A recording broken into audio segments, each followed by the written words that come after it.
Today I'm going to talk about a conflict my wife and I had a few years ago, and then I'm going to talk about 3 lessons that you can apply for better conflict resolution in your journey to save your marriage. I'm couples therapist Dr. Wyatt. I've been in private practice since 2004. And if you'd like my free guide on how to rebuild your marriage in 90 days, comment guide below. So the season was fall, and I was in the middle of raking leaves, and I was working with my daughter in the front yard for several hours raking all the leaves. And I thought I did a good job. I thought I picked up enough leaves. And when I came inside, my wife said, "There's too many leaves on the ground still."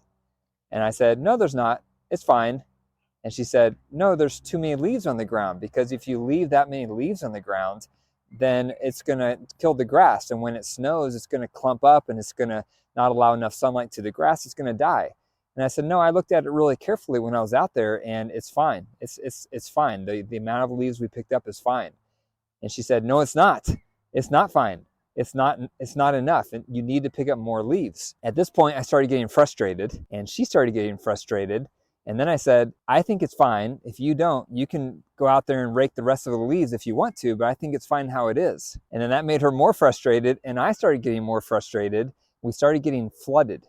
We started escalating. So I started feeling frustrated because I thought she wasn't trusting my judgment. I'm the one who's done most of the yard work during our marriage, and I felt like she wasn't trusting or respecting my opinion that enough leaves had been picked up.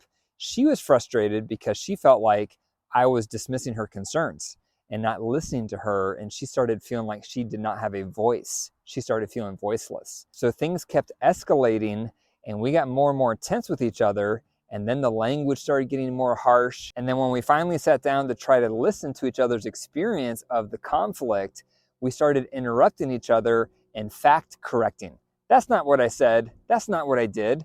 That's not the order of the conflict." We started correcting each other's experience of the conflict, and that made things escalate again. So we got flooded twice in this conflict. And then it took us a while to finally cool off before we could really hear each other's experience and then find some solutions. So now I'm going to discuss 3 lessons I learned from this conflict that you can apply to your relationship for better conflict resolution. Before I do, be sure to comment guide below to get my free guide on how to rebuild your marriage in 90 days. So lesson number 1 is the importance of calling flooded. When you start having an argument with your partner, things get flooded and nothing is going to go well. It brings out the worst in us. We turn into animals. All the blood flow goes into your core. You go into fight, flight, or freeze. It's hard to think. It's hard to process what's going on because there's less oxygen in your brain. So the first lesson for all of us is catch it early. The moment you notice you and your partner are starting to escalate, things are starting to get heated, call flooded, because that's when a lot of damage is done in relationships. And research shows how couples handle conflict often predicts if they're going to stay together or not. Because when we have conflict, that's when we say hurtful things. That's when we do hurtful things. And the more you have those kind of interactions, the harder it is to rebound. So do you have a bad habit of interacting with your partner even when things get flooded? And remember, there's going to be times when you feel calm, but your partner's getting flooded, and you can still say the word flooded. Just don't say "you're getting flooded," because that's not going to go well. But just say flooded, take that break, go your separate ways, get out of each other's hair for 20 minutes up to 24 hours, and relax. Get out of fight, flight, or freeze. Nothing's going to go well when one or both of you are still flooded. Lesson number 2 is the importance of being able to come back once you're both relaxed and fully listen to each other's experience in the conflict. And this is a tricky step, because when you listen to your partner's experience, what are you going to want to do? You're going to want to correct them, because you're going to think, "That's not what I said.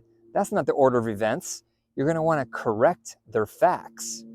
But when you do that, you're getting lost in the weeds. I wanted to do that with my wife, and she wanted to do it with me when we had this conflict. And guess what happened? It got re-escalated. We re-flooded because we started disagreeing on the facts of what was said, who said what order it was said in. But in hindsight, none of that matters. What matters when you have a conflict is just being able to listen to your partner's experience. And when you're listening, you're trying to zoom out and really understand, how did this conflict impact them? What was their overall experience? What were the main feelings that they had? That's what you're listening for. So you got to get out of the weeds.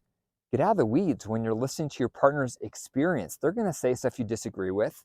They're going to say the order of events in a way that you don't remember. But guess what? They think their recollection is correct, just like you think your recollection is correct. it doesn't matter. So don't waste your time arguing over whose recollection was correct. So that's the second lesson. When you deflood, you both need to come back once you're relaxed and listen to each other's experience in the conflict without interrupting. And as you're listening, really think about, what was my partner's experience in this conflict? The third lesson is you want to develop solutions moving forward. When you have solutions, it gives you some hope, it gives you focus, and it gives you some homework for you both to do so that you are improving moving forward. And think of solutions in two categories. The one category is content. So on the actual content we're arguing about, what can we do different? And two, how can we handle conflicts better in the future? So for my wife and I, we learned from that conflict that we need to call flooded earlier, before things escalate. Don't wait until the language starts getting harsh. So that was one thing that we both learned, is we've got to do a better job calling flooded early and observing that flooded word so that we don't say things that hurt each other, which makes it hard to rebound. The second solution I learned from the conflict is I should have been viewing the topic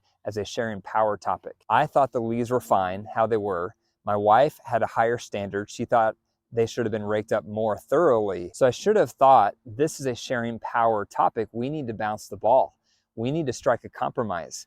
We need to meet in the middle between my standard and her standard so that we're both compromising. It's going to be a little less than what she wants and a little more than what I think is necessary, but that's what I should have done. In hindsight, I should have recognized this was a sharing power topic. And my reaction to her by saying it's fine, it's fine, it's fine, which was me not sharing power, which was making her feel voiceless. So my takeaway was, moving forward, when we have different opinions on standards, I need to shift gear to move into sharing power by bouncing the ball with her, trying to meet in the middle so that we each have a voice. Remember to comment the word guide below, and I'll send you my free guide on how to rebuild your marriage in 90 days. Comment below your questions and your comments. And if you enjoyed this video, be sure to watch this one next.